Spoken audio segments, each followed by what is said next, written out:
it means in terms of efficiency.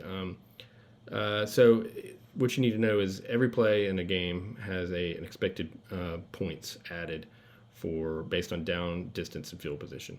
And then the resulting play, again, has the same numerical value, and you subtract the resulting play from the starting play, and that gives you the EPA for each play. So a lot of times you're going to see that in average, and sometimes you're going to see that in total. So this is a 1st and 10 on the Alabama, on the Georgia 34, and you can see that the resulting play is going to be a 2.66, and the starting play was a 1.66, giving you just under a point EPA on that. So we're going to rewatch this play here.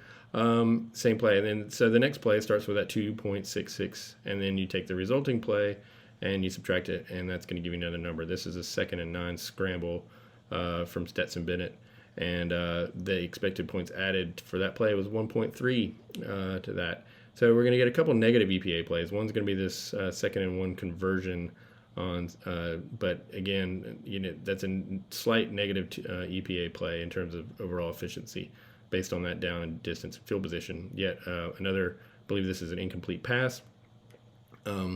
That again is a much larger negative EPA play, but you can see these as you don't move the ball or you don't move the ball very far, you can see your negative EPA sort of kind of start to add up. Eventually, we're going to get to a 3rd down conversion here, which will be a positive EPA play, and this sets up 2nd and 3rd and 7 here, and it's a 19-yard completion to I think Jackson on the sideline here, which is a positive EPA play, 1.98 something right there. That was Pickens. So, and then at 1st and 10, we're going to have a couple incomplete passes that are going to lead to negative EPA plays and a short run. Eventually, we're going to get down into the scoring position here, and you're going to see the Bulldogs punch it in, and we're going to look at the average EPA for this drive and also the total EPA. Again, this is going to set up another 3rd down. Again, this is interesting here that this conversion on 3rd down was still a negative EPA play. Now, keep in mind that these negative EPA starting at this field position, you're assuming that you're going to kick a field goal here. High percentage of field goals are made there, so they've kind of already built in the 3 points on that EPA. So that's why when you're not moving the ball down, you're not getting points on the board, that it doesn't add up because they're assuming you're going to kick a field goal. There's a wide open Darnell. And here's another wide open play here, again leading to a negative EPA. So on this 3rd down, Georgia completes it for a touchdown, and it's a positive 2.762 EPA. So we had 4.219 total EPA for the drive, and if you average all those plays, it was 0.351, which is pretty good for a season. But here's Alabama. The first play is a big, huge chunk play worth 3.026 EPA. And Alabama does the same thing, kind of stumbles on a couple